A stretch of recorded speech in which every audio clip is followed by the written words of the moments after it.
ஓம் முருகா போற்றி. ஓம் சரவண பவ. என் அன்பு குழந்தையே, இதுவரை நடந்ததை விட இனி நடக்கப் போவது மாற்றமாக இருக்கப் போகிறது. நல்ல திருப்பு முனையாக இருக்கப் போகிறது. உனக்கான ஒரு நல்ல செய்தி காத்து கொண்டு இருக்கிறது. அந்த செய்தி உன்னை வந்து சேர்ந்த பின்பு உன்னுடைய கனவுகள் அனைத்துமே நிறைவேறப் போகிறது. இதுவரை நடந்தது வேறு, இனி நடக்கப் போவது வேறு. ஒரே ஒரு முறை கேள். உன் வாழ்க்கை புதிய கோணத்தில் மாற இருக்கின்றது. அந்த வாழ்க்கை எப்படி இருக்கும் என்று உனக்கு அறிந்து கொள்ள ஆர்வம் இருக்கிறது என்றால் இதை ஒரே ஒரு முறை முழுவதுமாக கேள். அன்பு குழந்தையே, தைரியமாக நம்பிக்கையோடு நீ செயல்படு. இந்த வயதில் நீ உழைக்காமல் வேறு எந்த வயதில் நீ உழைக்கப் போகின்றாய்? சோர்வு, தோல்வி இவை அனைத்தையும் நீ தூக்கி எறிய வேண்டும். அதனால் வார்த்தையை பேசும்போது ஒவ்வொரு வார்த்தையும் நீ யோசித்து பேச வேண்டும்.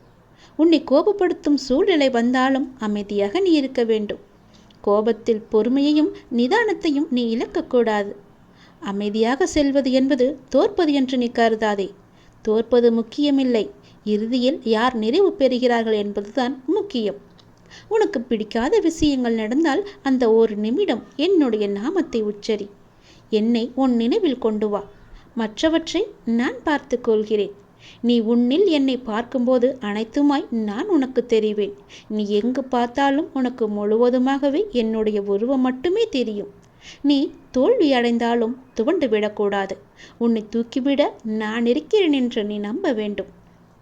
என்னையே கதியென வந்த உன்னை எப்போதும் நான் கைவிட மாட்டேன். இப்போதைய சூழ்நிலை உனக்கு சாதகமாக இல்லை. அதனால் இவ்வளவும் நடந்து கொண்டிருக்கிறது. இனி வரும் காலங்களில் உன்னுடைய கைகள் ஓங்கி நிற்கப் போகின்றது. இது என்னுடைய சத்திய வாக்கு. மறந்து விடாதே. இதுவரை நடந்தது வேறு, இனி நடக்கப் போவதை பார்த்து நீயே பிரமிக்கப் போகிறாய். எனக்காக இப்படி மாற்றிவிட்டாயே என் அப்பா என்று என்னை தேடி நீ ஓடி வரப்போகின்றாய். உன் கஷ்டங்களை தீர்க்க உன் வீடு தேடி நான் வந்து விடுகிறேன். இனி உன் வாழ்க்கையே ஒளிமயமாக மாறப்போகிறது. எல்லாமே உனக்கு வெற்றியாக மாறப்போகிறது. உன்னுடைய வாழ்க்கையில் மகிழ்ச்சி நிலைத்து நிற்கப் போகிறது. நான் உன் வீட்டிற்கு உள்ளே வரலாமா? என்னை அழைத்து செல்வாயா? உன் வாழ்க்கையில் நல்லது நடக்க என்னை உன் வீட்டிற்கு உள்ளே அழைத்து போ. நம்பிக்கையுடையோருக்கு நிச்சயம் என்னுடைய காட்சி உண்டு. எந்த வடிவில் தோன்றி காட்சி தரும் என்பது இறைவனின் தீர்மானமே. நானே தீர்மானித்துக் கொள்கிறேன். காத்திரு. நிச்சயம் உனக்கான காலம் கனிந்து வரும். கவலைப்படாதே. எந்த சூழ்நிலையிலும் கவலை கொள்ளாதே, பயப்படாதே. அப்படிப்பட்ட நிலையில் என்னை மனதார நினைத்தால் மறுகணமே நான் உனக்குள்ளே இருப்பேன். அதை தாங்கும் வழியையும் பிரச்சனைகளையும் எதிர்கொள்ளும் தைரியத்தையும் நான் உனக்கு தருவேன். உன் வாழ்வில் நடக்கும் எந்த செயலும் என் அனுமதியின்றி நடக்காது. உன்னை குறைத்து எடை போட்டவர்கள் இன்று உன் உதவியை நாடி வருவார்கள். மிக விரைவில் உனக்கு ஒரு நல்ல செய்தி காத்து கொண்டிருக்கிறது.